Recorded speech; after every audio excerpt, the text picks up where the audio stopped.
ಮೊಟ್ಟ ಮೊದಲನೇದಾಗಿ ಪ್ರಧಾನಮಂತ್ರಿ ನರೇಂದ್ರ ಮೋದಿ ಅವರ ಜೊತೆಗೆ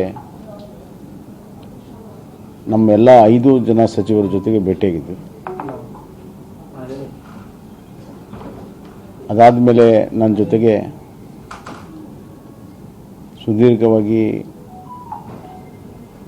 ರಾಜ್ಯದ ಸ್ಥಿತಿಗತಿಗಳ ಬಗ್ಗೆ ಎಲ್ಲ ಚರ್ಚೆ ಮಾಡಿದರು.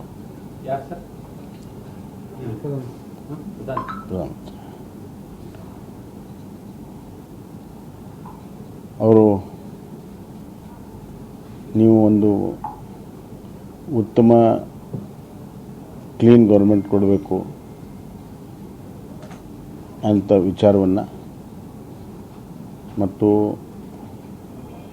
ಇಡೀ ಪಕ್ಷ ಎಲ್ಲರೂ ಕೂಡ ಆ ನಿರೀಕ್ಷೆಯನ್ನು ಮಾಡ್ತಾಯಿದೆ. ಆ ನಿಟ್ಟಿನಲ್ಲಿ ತಮ್ಮ ಎಲ್ಲ ವಿಚಾರಗಳು ನಿರ್ಧಾರಗಳು ಇರಬೇಕು ಅನ್ನುವಂಥದ್ದು. ಎರಡನೇದಾಗಿ ರಾಜ್ಯದಲ್ಲಿ ಇರುವಂಥ ಮಳೆ ಬಿದ್ದು ಎಷ್ಟು ಜಿಲ್ಲೆಗಳಲ್ಲಿ ಪ್ರವಾಹ ಪರಿಸ್ಥಿತಿ ಇದೆ, ಎಷ್ಟು ಜಿಲ್ಲೆಯಲ್ಲಿ ಉತ್ತಮ ಮಳೆಯಾಗಿದೆ, ಬೆಳೆಗಳ ಪರಿಸ್ಥಿತಿಯನ್ನು ಅದನ್ನು ಕೂಡ ಅವರೆಲ್ಲ ಸುದೀರ್ಘವಾಗಿ ವಿಚಾರಿಸಿದರು. ಅದರ ಜೊತೆಗೆ ನಾನು ಕೇಂದ್ರದಿಂದ ಆಗಬೇಕಾಗಿರುವಂಥ ಹಲವಾರು ಯೋಜನೆಗಳು ನಾನು ತಮ್ಮ ಮುಂದೆ ಬರುವಂಥ ದಿನಗಳಲ್ಲಿ ಪ್ರಸ್ತುತಪಡಿಸ್ತೇನೆ ಅಂತ ಮಾತನ್ನು ಹೇಳಿದಾಗ ಖಂಡಿತವಾಗೂ ಕರ್ನಾಟಕದ ಬೆಳವಣಿಗೆಗಾಗಿ ಡೆವಲಪ್ಮೆಂಟ್ ಆಫ್ ಕರ್ನಾಟಕ ವಿಷಯದಲ್ಲಿ ತಾವು ಯಾವ ಪ್ರಾಜೆಕ್ಟ್ಸ್ಗಳನ್ನು ತರ್ತೀರಿ ಅವಾಗೆಲ್ಲದಕ್ಕೂ ಕೂಡ ನಾವು ಸಹಾಯವನ್ನು ಮಾಡ್ತೇವೆ, ಸಹಾಯ ಹಸ್ತವನ್ನು ಕೊಡ್ತೇವೆ ಅನ್ನೋಂಥ ಮಾತನ್ನು ಅವರು ಹೇಳಿದ್ದಾರೆ. ಅಲ್ಲದೆ ಅವರು ಈಗಿರುವಂಥ ದೇಶದಲ್ಲಿರುವಂಥ ಕೋವಿಡ್ ಪರಿಸ್ಥಿತಿಯನ್ನು ನಿಯಂತ್ರಣ ತಾವು ಮಾಡಬೇಕು, ಪಕ್ಕದ ಕೇರಳ ರಾಜ್ಯದಲ್ಲಿ ಹೆಚ್ಚಾಗಿರೋದನ್ನು ತಾವು ಗಮನಿಸಿದ್ದೀರಿ ಅಂತ ಭಾವಿಸಿದ್ದೇನೆ ಅಂತೆಲ್ಲ ಹೇಳಿದರು. ಅದನ್ನು ನಾವೇನು ಕ್ರಮಗಳನ್ನು ತೆಗೆದುಕೊಳ್ತಾ ಇದ್ದೇವೆ ಅನ್ನೋ ವಿಚಾರವನ್ನು ಕೂಡ ಅವರು ಹೇಳಿದ್ದೇನೆ. ಆ ಗಡಿ ಜಿಲ್ಲೆಯ DC ಗಳ ಜೊತೆಗೆ ಮಾತನಾಡಿದ್ದೇನೆ. ಈಗಾಗಲೇ SPಗಳಿಗೆ ಈಗಾಗಲೇ ಸೂಚನೆಯನ್ನು ಕೊಟ್ಟಿದ್ದೇನೆ. ಹಿರಿಯ ಅಧಿಕಾರಿಗಳನ್ನು ಮಾನಿಟರ್ ಮಾಡಬೇಕು ಮತ್ತು ಹೆಚ್ಚಿನ ಟೆಸ್ಟಿಂಗ್ ಫೆಸಿಲಿಟಿ ಅಲ್ಲಿ ಗಡಿಯಲ್ಲಿ ಮಾಡಬೇಕು. ಮೆಡಿಕಲ್ ಇನ್ಫ್ರಾಸ್ಟ್ರಕ್ಚರ್ ಆ 4-5 ಜಿಲ್ಲೆಗಳಲ್ಲಿ ಹೆಚ್ಚಿಗೆ ಮಾಡಬೇಕನ್ನುವಂಥ ಚೀಫ್ ಸೆಕ್ರೆಟರಿ ಮುಖಾಂತರ ಕೊಟ್ಟಿರೋ ಸೂಚನೆಯನ್ನು ಕೂಡ ನಾನು ವಿವರಿಸಿದ್ದೇನೆ. ಮತ್ತು ಅವ್ರು ಹೇಳಿದ್ದಾರೆ, ನಿಮ್ಮ ರಾಜ್ಯದ ವಿಚಾರಕ್ಕಾಗಿ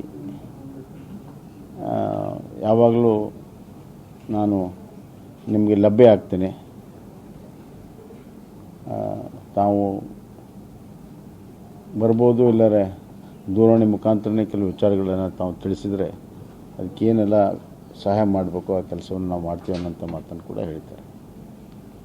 ಸುಮಾರು 35-40 ನಿಮಿಷ ಸುದೀರ್ಘವಾದಂಥ ಮಾತುಕತೆ ಆಗಿದೆ. ಭಾಳ ಸೌಹಾರ್ದತೆಯಿಂದಾಗಿದೆ. ಮಾರ್ಗದರ್ಶನವನ್ನು ಕೊಟ್ಟಿದ್ದಾರೆ. ನಾನು ನರೇಂದ್ರ ಮೋದಿಯವರಿಗೆ ಅವರು ತೋರಿಸಿರುವಂಥ ಒಂದು ವಿಶ್ವಾಸ ಮತ್ತು ಔದಾರ್ಯಕ್ಕೆ ನಾನು ಅನಂತ ಧನ್ಯವಾದಗಳನ್ನು ಮಾಧ್ಯಮದ ಮುಖಾಂತರ ಕೂಡ ಹೇಳಕ್ಕೆ ಇಚ್ಛೆಪಡ್ತೇನೆ. ತದನಂತರ ಅಮಿತ್ ಶಾಜಿಯವರನ್ನು ಭೇಟಿಯಾಗಿದ್ವಿ ಪಾರ್ಲಿಮೆಂಟ್ನಲ್ಲಿ. ಅವರು ಕೂಡ this is a testing time for you have to rise to the occasion ಅನ್ನುವಂಥ ಮಾತನ್ನು ಕೂಡ ಅವರು ಹೇಳಿದರು. ನೀವೇನು ವಿಶ್ವಾಸ ಇಟ್ಟಿದ್ದೀರಿ ಅದಕ್ಕೆ ನಾನು 24/7 ಕೆಲಸ ಮಾಡಲು ಸಿದ್ಧನಿದ್ದೇನೆ ಅನ್ನೋಂಥ ಮಾತನ್ನು ಕೂಡ ನಾನು ಅವ್ರಿಗೆ ತಿಳಿಸಿದ್ದೆ. ರಾಜನಾಥ್ ಸಿಂಗ್ ಅವರು ಆಶೀರ್ವಾದ ಮಾಡಿದ್ದಾರೆ. ನಡ್ಡಾಜಿಯವ್ರ ಜೊತೆಗೆ ಎಲ್ಲ ಒಂದು ರಾಜಕೀಯ ಸ್ಥಿತಿಗತಿಯ ಜೊತೆಗೆ ಪಕ್ಷವನ್ನು ಬಲವರ್ಧನೆ ಮಾಡಬೇಕನ್ನುವಂಥ ವಿಚಾರವನ್ನು ಕೂಡ ಅವರು ನನಗೆ ಸೂಚನೆಯನ್ನು ಕೊಟ್ಟಿದ್ದಾರೆ. ಪಕ್ಷದ ಜೊತೆಗೆ ಸೌಹಾರ್ದತೆಯ ಒಂದು ಕೋಆರ್ಡಿನೇಟೆಡ್ ಎಫರ್ಟ್ ಆಗಬೇಕು. ಬರುವಂಥ ಹಲವಾರು ಚುನಾವಣೆ ಸವಾಲುಗಳನ್ನು ಯಶಸ್ವಿಯಾಗಿ ಎದುರಿಸಬೇಕು. ಲೋಕಲ್ ಬಾಡೀಸ್, ಜಿಲ್ಲಾ ಪಂಚಾಯತ್, ತಾಲೂಕ್ ಪಂಚಾಯತ್ ಚುನಾವಣೆ ಇರ್ಬೋದು, ಅಥವಾ ಬೈ ಎಲೆಕ್ಷನ್ಸ್ ಇದೆ 2, ಅವನ್ನು ಕೂಡ ಸಿದ್ಧತೆಯನ್ನು ಮಾಡ್ಕೋಬೇಕನ್ನುವಂಥ ಸೂಚನೆಯನ್ನು ಕೂಡ ಅವ್ರು ಕೊಟ್ಟಿದ್ದಾರೆ. ಇದಲ್ಲದೆ ನಮ್ಮ ಎಂ ಪಿಗಳ ಜೊತೆಗೆ ನಾನು ಚರ್ಚೆ ಮಾಡಿದ್ದೇನೆ. ಕರ್ನಾಟಕದ ಹಲವಾರು ಯೋಜನೆಗಳ ಬಗ್ಗೆ ಎಲ್ಲೆಲ್ಲಿ ಕುಂಠಿತ ಆಗಿದೆ ಅದನ್ನು ಗುರುತಿಸಿ ಇನ್ನು ಮುಂದೆ ರೆಗ್ಯುಲರ್ ಆಗಿ ಎಂ ಪಿಗಳ ಒಂದು ಇನ್ವಾಲ್ವ್ ಮಾಡಿ ಕೇಂದ್ರ ಸರ್ಕಾರದಿಂದ ಎಲ್ಲ ಕ್ಲಿಯರೆನ್ಸು ಸಹಾಯವನ್ನು ಪಡ್ಕೊಳ್ಳುವಂಥದ್ದು ಒಂದು. ಎರಡನೇದಾಗಿ ಕೇಂದ್ರ ಮತ್ತು ರಾಜ್ಯ ಸರ್ಕಾರದ ನಡುವೆ ಒಂದು ಕೋಆರ್ಡಿನೇಟೆಡ್ ಎಫರ್ಟ್ನಿಂದ ಹಲವಾರು ಯೋಜನೆಗಳು ಲ್ಯಾಕ್ ಆಫ್ ಕೋಆರ್ಡಿನೇಷನ್, ಅದು ಇನ್ ಟರ್ಮ್ಸ್ ಆಫ್ ಫೈನಾನ್ಸಿಂಗ್ ಇರ್ಬೋದು ಅಥವಾ ಇಂಪ್ಲಿಮೆಂಟೇಷನ್ ಇರ್ಬೋದು, ಅವುಗಳನ್ನು ಸರಿಪಡಿಸುವಂಥದ್ದು. ಮತ್ತು ಹಲವಾರು ಯೋಜನೆಗಳು ಜನಪರವಾಗಿರುವಂಥ, ವಿಶೇಷವಾಗಿ ನರೇಂದ್ರ ಮೋದಿಯವರ ಒಂದು ಕ್ರಿಯೇಟಿವ್ ಥಿಂಕಿಂಗ್ನಿಂದ ಬಡವರಿಗೆ, ಗ್ರಾಮೀಣ ಪ್ರದೇಶದವ್ರಿಗೆ, ರೈತರಿಗೆ ಹಲವಾರು ಯೋಜನೆಗಳನ್ನು ರೂಪಿಸಿದ್ದಾರೆ. ಅವುಗಳನ್ನು ಯಶಸ್ವಿ ಮಾಡಲು ವಿಶೇಷವಾದಂಥ ಪ್ರಯತ್ನ ನೀವು ಸೇರಿ ಮಾಡೋಣ ಅಂತ ಹೇಳಿದ್ದೇನೆ. ರೆಗ್ಯುಲರಾಗಿ ಮೀಟ್ ಮಾಡೋಣ ಅಂತ ಹೇಳಿದ್ದೇನೆ. ಬೆಂಗಳೂರಿನಲ್ಲೂ ಕೂಡ ಸಭೆ ಕರೀತೇನೆ ಅಂತ ಹೇಳಿದ್ದೇನೆ.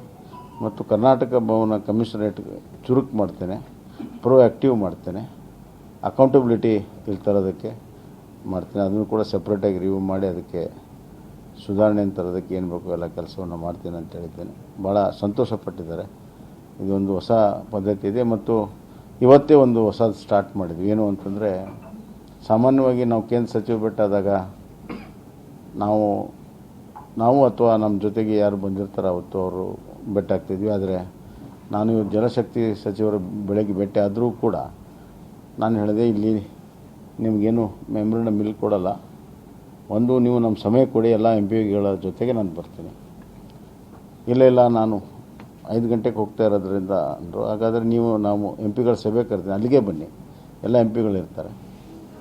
ಇನ್ಮೇಲೆ ಕರ್ನಾಟಕದ ನೆಲ ಜಲ ಇರ್ಬೋದು, ಇಂಪಾರ್ಟೆಂಟ್ ಪ್ರಾಜೆಕ್ಟ್ಸ್ ಬಗ್ಗೆ ಇರ್ಬೋದು, ನಾವು ಎಲ್ಲ ಎಂ ಪಿಗಳ ಒಂದು ಡೆಲಿಗೇಷನನ್ನು ನಾವು ಮಾಡಿ ಹೋಗ್ತೀವಿ. ಅಂದರೆ ಅದರ ಎಫೆಕ್ಟ್ ಭಾಳ ಇರ್ತದೆ. ಎಲ್ಲ ಎಂ ಪಿಗಳು ಬಂದರೆ ಸುಮಾರು 28 ಜನ ಲೋಕಸಭಾದಲ್ಲಿ ಮತ್ತು ಸುಮಾರು 12 ರಾಜ್ಯಸಭಾದಲ್ಲಿ 12 ಜನ ಇದ್ದಾರೆ. 12 ಜನ ಒಟ್ಟಿಗೆ ಹೋದರೆ ಅದರ ಎಫೆಕ್ಟ್ ಭಾಳ ಇರ್ತದೆ ಅನ್ನೋದನ್ನು ಅರ್ಥ ಮಾಡಿಕೊಂಡು ಅದನ್ನು ಇವತ್ತಿನಿಂದಲೇ ಪ್ರಾರಂಭ ಮಾಡಿದ್ದೇವೆ.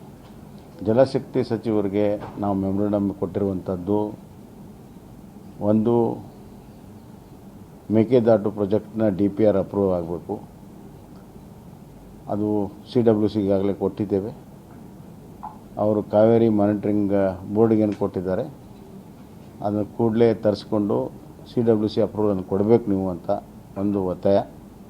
ಎರಡನೇ ಮೆಮೊರಂಡಮು ನಮ್ಮ ಅಪ್ಪರ್ ಕೃಷ್ಣ ಪ್ರಾಜೆಕ್ಟ್ದ 2ನೇ ಟ್ರೈಬ್ಯುನಲ್ ಏನಿದೆ ಬ್ರಿಜೇಶ್ ಕುಮಾರ್ ಮಿಶ್ರಾ ಅವ್ರದ್ದು, ಅದು ಸುಪ್ರೀಂ ಕೋರ್ಟಲ್ಲಿದೆ.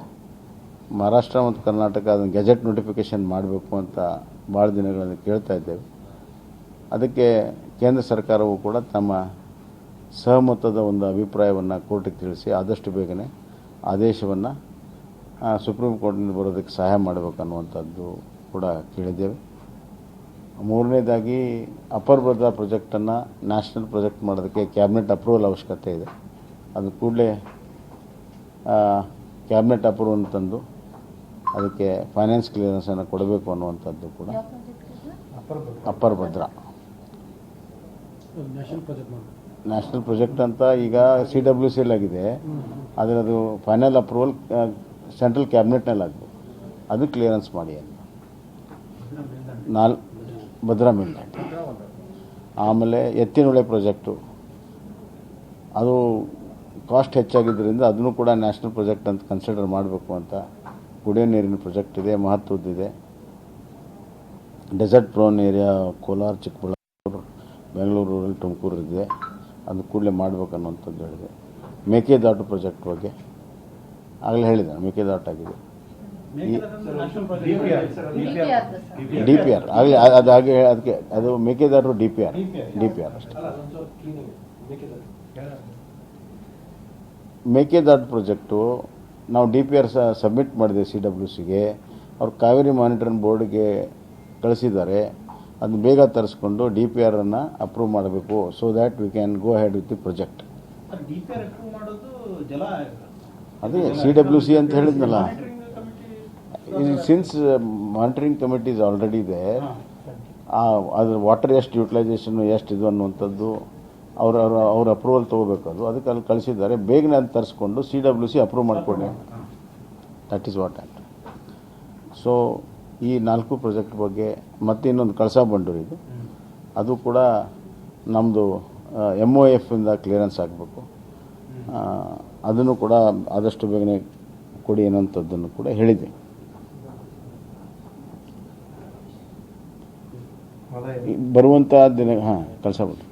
ಬರುವಂಥ ದಿನಗಳಲ್ಲಿ ನಾನು ನೆಕ್ಸ್ಟ್ ಟೈಮ್ ಬಂದಾಗ ಪ್ರಾಜೆಕ್ಟ್ ಸ್ಪೆಸಿಫಿಕ್ ಎಲ್ಲ ಡೀಟೇಲ್ಸನ್ನು ತೆಗೆದು MP ಗಳ ಜೊತೆಗೆ ಚರ್ಚೆ ಮಾಡಿ ಸಂಬಂಧಪಟ್ಟಂಥ ಸಚಿವರು ಭೇಟಿಯಾಗಿ ಆ ಕ್ಲಿಯರೆನ್ಸಸ್ಗೆ ಏನು ಬೇಕು ಎಲ್ಲ ಕೆಲಸವನ್ನು ನಾವು ಮಾಡ್ತೇವೆ. ಎರಡನೇದಾಗಿ ಬೆಂಗಳೂರಿನಲ್ಲಿಯೇ ಒಂದು ಸೆಂಟ್ರಲ್ನ ಪ್ರಾಜೆಕ್ಟ್ಸ್ ಕ್ಲಿಯರೆನ್ಸ್ಗೆ ಒಂದು ಸ್ಮಾಲ್ ವರ್ಕಿಂಗ್ ಗ್ರೂಪನ್ನು ಮಾಡಬೇಕು ಅಂತ ತೀರ್ಮಾನ ಮಾಡಿದ್ದೆ. ಸೆಂಟ್ರಲ್ ಪ್ರಾಜೆಕ್ಟ್ಸ್ ಕ್ಲಿಯರೆನ್ಸಸ್ ಅದಕ್ಕೋಸ್ಕರ ಒಂದು ಸ್ಮಾಲ್ ವರ್ಕಿಂಗ್ ಗ್ರೂಪ್. ಯಾಕಂದರೆ ಬೇರೆ ಬೇರೆ ಡಿಪಾರ್ಟ್ಮೆಂಟ್ನಿಂದ ಇಂಡಿವಿಜುವಲ್ ಪ್ರಯತ್ನಗಳಾಗ್ತಾ ಇರ್ತವೆ. ಆದರೆ ಒಂದು ಹೈಯರ್ ಲೆವೆಲ್ಲು ನಮ್ಮ ACS ಡೆವಲಪ್ಮೆಂಟ್ ಕಮಿಷನರ್ ಏನಿದ್ದಾರೆ ಅವ್ರ ನೇತೃತ್ವದಲ್ಲಿ ನಾವು ಕಂಪ್ಲೀಟಾಗಿ ಅದರ ಪ್ರಾಜೆಕ್ಟ್ ಮಾಡುವಂಥದ್ದಾಗಲಿ, ಅದಕ್ಕೆ ಬೇಕಾಗಿರುವಂಥ ಡಾಕ್ಯುಮೆಂಟೇಷನ್ ಆಗಲಿ, ಅದನ್ನ ಕೋಆರ್ಡಿನೇಷನ್ ಆಗಲಿ ಎಲ್ಲ ಮಾಡೋದಕ್ಕೆ ACS ಡೆವಲಪ್ಮೆಂಟ್ ನೇತೃತ್ವದಲ್ಲಿ ಒಂದು ವರ್ಕಿಂಗ್ ಗ್ರೂಪನ್ನು ಮಾಡಿ, ನನಗೆ ಇವೆಲ್ಲ ನಿಮ್ಗೆ ಗೊತ್ತಿದೆ ಅಂತ ಫಾಸ್ಟಾಗಿ ಹೇಳ್ತದೆ, ಅದನ್ನು ಮಾಡಬೇಕಂತ ತೀರ್ಮಾನ ಮಾಡಿ. ಇನ್ನೂ ಹಲವಾರು ತೀರ್ಮಾನಗಳಿವೆ. ಮತ್ತು ನಾನು ನಾಳೆ ನಮ್ಮ ಹಣಕಾಸಿನ ಸಚಿವರಂತ ನಿರ್ಮಲಾ ಸೀತಾರಾಮನ್ ಅವರು ಕೂಡ ಭೇಟಿ ಆಗ್ತಾಯಿದ್ದೆ. 11:15 ಭೇಟಿ ಆಗ್ತಾಯಿದ್ದೆ. ಇದಲ್ಲದೆ ನಾನು ವಾಪಸ್ ಹೋದ ತಕ್ಷಣವೇ ಈ ಕೋವಿಡ್ ಬಗ್ಗೆ ಚಿಕ್ಕಮಗಳೂರು, ಶಿವಮೊಗ್ಗ, ಉಡುಪಿ, ದಕ್ಷಿಣ ಕನ್ನಡ, ಚಾಮರಾಜನಗರ, ಕೂರ್ಗು ಮತ್ತು ಮೈಸೂರು, ಕೇರಳದ ಗಡಿ ಭಾಗಕ್ಕೆ ಸಂಬಂಧಪಟ್ಟಂಥ ಜಿಲ್ಲೆಗಳು ಮತ್ತು ಅದಕ್ಕೆ ವಿಸ್ತೃತವಾದಂಥ ಜಿಲ್ಲೆಗಳ DC, SP ಮತ್ತು DHOಗಳ ಜೊತೆಗೆ ಒಂದು ವಿಡಿಯೋ ಕಾನ್ಫರೆನ್ಸ್ ಮಾಡಿ ಅಲ್ಲಿ ಸೂಚನೆಯನ್ನು ಕೊಟ್ಟು ಅದಕ್ಕೆ ಬೇಕಾಗಿರುವಂಥ ಎಲ್ಲ ವ್ಯವಸ್ಥೆಗಳನ್ನು ಮಾಡಿ ಕೋವಿಡ್ ನಿಯಂತ್ರಣಕ್ಕೆ ಅತ್ಯಂತ ಹೆಚ್ಚಿನ ಪ್ರಾಶಸ್ತ್ಯವನ್ನು ತೆಗೆದುಕೊಳ್ತೀವಿ. ಕೇರಳದಲ್ಲಾಗಿರುವಂಥ ಒಂದು ಕೋವಿಡಿನ ಹೆಚ್ಚಳದ ಬಗ್ಗೆ ನಮಗೆ ತೀವ್ರವಾದಂಥ ಕಳವಳ ಇದೆ. ಅದನ್ನು ಗಂಭೀರತೆಯಿಂದ ನಾವು ತೆಗೆದುಕೊಂಡಿದ್ದೇವೆ. ಅದು ಬಹುತೇಕವಾಗಿ 5 ಗಂಟೆ ನಂತರ ಆಗ್ತದೆ. ಬೆಂಗಳೂರಿಗೆ ಹೋದ ತಕ್ಷಣ ಮಾಡ್ತೀವಿ. ಮತ್ತು ಇದೇ ಸಂದರ್ಭದಲ್ಲಿ ಇನ್ನು ಉಳಿದಂಥ ಜಿಲ್ಲೆಗಳಲ್ಲಿ ಫ್ಲಡ್ ಪೊಸಿಷನ್ ಕೂಡ ರಿವ್ಯೂವನ್ನು ನಾಳೆನೇ ಮಾಡ್ತೇವೆ. ಓಕೆ ಸರ್, ಈಗ ತಾವೊಂದು ಹೇಳಿದ್ರೆ ಬೆಂಗಳೂರಲ್ಲಿ ಒಂದು ಪ್ರಾಜೆಕ್ಟ್ ಕ್ಲಿಯರೆನ್ಸ್ ಸಮಿತಿಯಲ್ಲಿದ್ದು ವರ್ಕಿಂಗ್ ಇದನ್ನು ಮಾಡ್ತೀವಿ. ಆದರೆ ದಿಲ್ಲಿ ಕರ್ನಾಟಕ ಭವನ ಇದೆಯಲ್ಲ, ಇಲ್ಲೂ ಕೂಡ ತುಂಬ ಜನ ಆಫೀಸರ್ಸ್ ಇದ್ದಾರೆ. ಆ ಪ್ರಾಜೆಕ್ಟ್ ನಾನು ಮೊದಲು ಹೇಳಿದ್ದನ್ನು ನೀವು ಸ್ಕಿಪ್ ಮಾಡಿಕೊಂಡು ನಾನು ಹೇಳಿದ್ದೀನಿ, ಇಲ್ಲಿ ಇರುವಂಥ MPs ಫಾರಮ್ಮು ಅಥವಾ ಇಲ್ಲಿಯ ಕಮಿಷನರೇಟು ಚುರುಕಾಗಿ ಕೆಲಸ ಮಾಡ್ತಾ ಇಲ್ಲ. ಅದನ್ನು ಚುರುಕುಗೊಳಿಸ್ತೇನೆ, ಅಕೌಂಟಬಿಲಿಟಿ ತರ್ತೇನೆ ಅಂತ ಹೇಳಿದ್ದೇನೆ. ಈಗ ಇಲ್ಲಿರುವಂಥ ಆಫೀಸರ್ಸ್ಗಿಂತ ಹೈಯರ್ ಆಫೀಸರ್ ACS ಡೆವಲಪ್ಮೆಂಟ್ ಅವರ ನೇತೃತ್ವದಲ್ಲಿ 2 ಕಡೆ ಕೆಲಸ ಆಗಬೇಕು. ಸೆಂಟ್ರಲ್ ಕ್ಲಿಯರೆನ್ಸು ಬರೀ ದಿಲ್ಲಿಯಲ್ಲ, ಅಲ್ಲಿ ಕರ್ನಾಟಕದಲ್ಲಿ ನಾವೆಲ್ಲ ಡಾಟಾ ಕಲೆಕ್ಟ್ ಮಾಡಿ, ಪ್ರೊಜೆಕ್ಟ್ ರಿಪೋರ್ಟ್ ಮಾಡಿ, ಅವ್ರು ಕೇಳಿರುವಂಥ ಕ್ಲಿಯರೆನ್ಸಸನ್ನು ಕೊಟ್ಟು, ಲ್ಯಾಂಡ್ ಇಶ್ಯೂ ಇರ್ತದೆ, ವಾಟರ್ ಇಶ್ಯೂ ಇರ್ತದೆ, ಎಲ್ಲ ಅವುಗಳನ್ನು ಕ್ಲಿಯರ್ ಮಾಡಿ ಇಲ್ಲಿ ನಾವು ಇಲ್ಲಿ ಮತ್ತೆ ನಾವು ಫಾಲೋಅಪ್ ಮಾಡಬೇಕು. ದಿಲ್ಲಿ ಕೆಲಸವನ್ನು ಕಮಿಷನರೇಟ್ ಅವ್ರು ಮಾಡ್ತಾರೆ. ಅಲ್ಲಿ ತಯಾರು ಮಾಡಿ ಎಲ್ಲ ರೆಡಿ ಮಾಡಿ ಪ್ರಾಶಸ್ತ್ಯ ಕೊಟ್ಟು ಮಾಡಿ. ಈಗ ಉದಾಹರಣೆಗೆ ಸಬರ್ಬನ್ ರೈಲಲ್ಲಿ ಲ್ಯಾಂಡ್ ಇಶ್ಯೂಸ್ ಭಾಳ ಇದೆ. ORR ರೋಡು ಅದು ಇಶ್ಯೂಸ್ ಭಾಳ ಇದೆ. ನಮ್ಮ ಇಂಟರ್ಸ್ಟೇಟ್ ವಾಟರ್ ಡಿಸ್ಪ್ಯೂಟು ಅದಕ್ಕೊಂದು ಲೀಗಲಿಟಿ ಇಶ್ಯೂಸ್ ಇದೆ. ಅವೆಲ್ಲ ಹೈಯರ್ ಲೆವೆಲ್ ಆಫೀಸರ್ಸಲ್ಲಿ ನಾವು ಕೂತ್ಕೊಂಡು ಅದನ್ನು ವೇಗದಲ್ಲಿ ಕ್ಲಿಯರ್ ಮಾಡಿ ಫೋಕಸ್ಡ್ ಆಗಿ, ಅಷ್ಟೇ ವೇಗ ಮತ್ತು ಫೋಕಸ್ ಇಲ್ಲೇನು ನಮ್ಮ ಕರ್ನಾಟಕ ಭವನದ ಕಮಿಷನರೇಟ್ ಇದೆ ಅವ್ರ ಕಡೆಯಿಂದನೂ ಕೂಡ ಮಾಡಿಸಿ, ಇದಕ್ಕೆ MP ಅವ್ರನ್ನೂ ಕೂಡ ಜೋಡಿಸ್ತೇವೆ ಮತ್ತು ಸೀನಿಯರ್ ಆಫೀಸರ್ಸ್ ಕೂಡ ಜೋಡಿಸ್ತೇವೆ. ನಾನು ಕೂಡ ಈ ವಿಚಾರದಲ್ಲಿ ದಿಲ್ಲಿಗೆ ಬಂದು ನನ್ನ ಕಡೆಯಿಂದ ಏನು ಮಾಡೋಕ್ಕೆ ಸಾಧ್ಯ ಇದೆ ಅದು ಕೆಲಸವನ್ನು ಮಾಡ್ತೇವೆ. ಒಟ್ಟಾರೆ ಒಂದು ಸಮಯ ನಿಗದಿತದ ಒಂದು ಈ ಪ್ರಾಜೆಕ್ಟ್ ಕ್ಲಿಯರೆನ್ಸಸ್ಗೆ ಕರ್ನಾಟಕಕ್ಕೆ ಏನೇನು ಬೇಕೋ ಆ ಕೆಲಸವನ್ನು ನಾವು ಇನ್ನು ಮುಂದೆ ಹೆಚ್ಚಿನ ತೀವ್ರತೆಯಲ್ಲಿ ನಾವು ಮಾಡ್ತೀವಿ. ಸರ್, ಈಗ ಸಚಿವ ಸಂಪುಟ ವಿಸ್ತರಣೆ ವಿಚಾರವಾಗಿ ಸರ್, ಈಗ ನೀವು ಪ್ರಮಾಣ ವಚನ ಸ್ವೀಕರಿಸಿ 3 ದಿವಸ ಆಯ್ತು, ಒಬ್ಬಟ್ಟಿಗರಾಗಿ ಓಡಾಡ್ತಿದ್ದೀರಾ, ಪ್ರವಾಹ ಇದೆ ರಾಜ್ಯದಲ್ಲಿ, ಕೋವಿಡ್ ಅಧಿಕಾರಿಗಳಿಗೆ ಸೂಚನೆ ಕೊಡೋರಿಲ್ಲ, ಒನ್ ಮ್ಯಾನ್ ಶೋ ಆಗ್ತಾ ಇದೆ. ಈ ಹಿಂದೆ ಯಡಿಯೂರಪ್ಪ ಅವ್ರ ಕಾಲದಲ್ಲಿ 1 ತಿಂಗಳ ಕಾಲ ಯಾರು ಸಂಪುಟಕ್ಕೆ ಸೇರಿರ್ಲಿಲ್ಲ, ಈಗಲೂ ಅದೇ ಆಗುತ್ತಾ ಅನ್ನೋ ಭಯ ರಾಜ್ಯ ಜನತೆ ಕಾಡ್ತಿದೆ. ಇಲ್ಲ, ನೀವು ಭಯ ಹುಟ್ಟಿಸ್ಬೇಡಿ. ನೀವು ಹೇಳೋದ್ರಲ್ಲಿ ಅರ್ಥ ಇದೆ. ನಾನು ನಮ್ಮ ಅಧ್ಯಕ್ಷರಿಗೆ ಈ ವಿಚಾರವನ್ನು ಹೇಳಿದ್ದೇನೆ. ಇರುವಂಥ ಫ್ಲಡ್ಡು ಮತ್ತು ಕೋವಿಡ್ ಇರೋದರಿಂದ ಆದಷ್ಟು ಬೇಗನೆ ನಮ್ಮ ಕ್ಯಾಬಿನೆಟ್ ಎಕ್ಸ್ಪಾನ್ಷನ್ ಆಗಬೇಕು ಅನ್ನುವಂಥ ವಿಚಾರವನ್ನು ಹೇಳಿದ್ದೇನೆ. ಅವರು ಇವತ್ತು ಸಾಯಂಕಾಲ ಯಾವಾಗ ಅದನ್ನು ಮಾಡ್ಬೋದು, ತಾವು ಯಾವಾಗ ಅದಕ್ಕೆ ಮತ್ತೆ ಬರಬೇಕು ಅಥವಾ ಬರೋ ಅವಶ್ಯಕತೆ ಇಲ್ಲ, ಎಲ್ಲ ವಿಚಾರಗಳನ್ನು ಇವತ್ತು ನಾನು ರಾತ್ರಿ ನಿಮ್ಗೆ ತಿಳಿಸ್ತೀನಿ ಅಂತ ಹೇಳಿದ್ದಾರೆ. ಅದನ್ನು ಭಾಳ ಗಂಭೀರವಾಗಿ ಸೆಂಟ್ರಲ್ ಲೀಡರ್ಶಿಪ್ ತೊಗೊಂಡಿದೆ. ಭಾಳ ದಿವಸ ಹೋಗೋದಿಲ್ಲ, ಕೆಲವೇ ದಿನಗಳಲ್ಲಿ ಕ್ಯಾಬಿನೆಟ್ ಎಕ್ಸ್ಪಾನ್ಷನ್ಗೆ ಹೈಕಮಾಂಡ್ನಿಂದ ಗ್ರೀನ್ ಸಿಗ್ನಲ್ ಸಿಗ್ತದೆ. ಒಂದು ವಾರದ ಒಳಗಡೆನೆ ಮತ್ತೆ ಚರ್ಚೆ ಮಾಡಬೇಕಾ ಸರ್ ನೀವು ನಡ್ಡಾ ಅವ್ರ ಜೊತೆ? ನಾನು ಈ ಭೇಟಿಯಲ್ಲಿ ಕ್ಯಾಬಿನೆಟ್ ಎಕ್ಸ್ಪಾನ್ಷನ್ನು ಮತ್ತು ಹೆಸರುಗಳು ಚರ್ಚೆ ಮಾಡಿಲ್ಲ. ನಾನು ಅವ್ರಿಗೆ ಸಮಯ ಕೇಳಿದ್ದೇನೆ, ಆ ಸಮಯ ಹೇಳ್ತಾರೆ. ಅವ್ರ ಜೊತೆಗೆ ಚರ್ಚೆ ಮಾಡಿ ಕೆಲವೇ ದಿನಗಳಲ್ಲಿ ಅದನ್ನು ಫೈನಲೈಸ್ ಮಾಡ್ತಾರೆ. ಬರುವ ಸಾಧ್ಯತೆ ಇದೆ. ಬರಬಹುದು, ಬರಲಿಕ್ಕಿಲ್ಲ, ಬಟ್ ಬರೋ ಸಾಧ್ಯತೆ ಹೆಚ್ಚು. ಇವತ್ತು ಯಾವುದೇ ಹೆಸರುಗಳಾಗಲಿ ಸಂಪುಟದ ವ್ಯವಹಾರವಾಗಲಿ ಯಾವುದೂ ಚರ್ಚೆ ಆಗಿಲ್ಲ. Yes. I have explained the necessity for early expansion of the cabinet. ಪ್ರಮಾಣ ವಚನ ಸ್ವೀಕರಿಸಿ 3 ದಿವಸ ಆಯ್ತು, ಒಬ್ಬಟ್ಟಿಗರಾಗಿ ಓಡಾಡ್ತಿದ್ದೀರಾ, ಪ್ರವಾಹ ಇದೆ ರಾಜ್ಯದಲ್ಲಿ, ಕೋವಿಡ್ ಅಧಿಕಾರಿಗಳಿಗೆ ಸೂಚನೆ ಕೊಡೋರಿಲ್ಲ, ಒನ್ ಮ್ಯಾನ್ ಶೋ ಆಗ್ತಾ ಇದೆ. ಈ ಹಿಂದೆ ಯಡಿಯೂರಪ್ಪ ಅವ್ರ ಕಾಲದಲ್ಲಿ 1 ತಿಂಗಳ ಕಾಲ ಯಾರು ಸಂಪುಟಕ್ಕೆ ಸೇರಿರ್ಲಿಲ್ಲ, ಈಗಲೂ ಅದೇ ಆಗುತ್ತಾ ಅನ್ನೋ ಭಯ ರಾಜ್ಯ ಜನತೆ ಕಾಡ್ತಿದೆ. ಇಲ್ಲ, ನೀವು ಭಯ ಹುಟ್ಟಿಸ್ಬೇಡಿ. ನೀವು ಹೇಳೋದ್ರಲ್ಲಿ ಅರ್ಥ ಇದೆ. ನಾನು ನಮ್ಮ ಅಧ್ಯಕ್ಷರಿಗೆ ಈ ವಿಚಾರವನ್ನು ಹೇಳಿದ್ದೇನೆ. ಇರುವಂಥ ಫ್ಲಡ್ಡು ಮತ್ತು ಕೋವಿಡ್ ಇರೋದರಿಂದ ಆದಷ್ಟು ಬೇಗನೆ ನಮ್ಮ ಕ್ಯಾಬಿನೆಟ್ ಎಕ್ಸ್ಪಾನ್ಷನ್ ಆಗಬೇಕು ಅನ್ನುವಂಥ ವಿಚಾರವನ್ನು ಹೇಳಿದ್ದೇನೆ. ಅವರು ಇವತ್ತು ಸಾಯಂಕಾಲ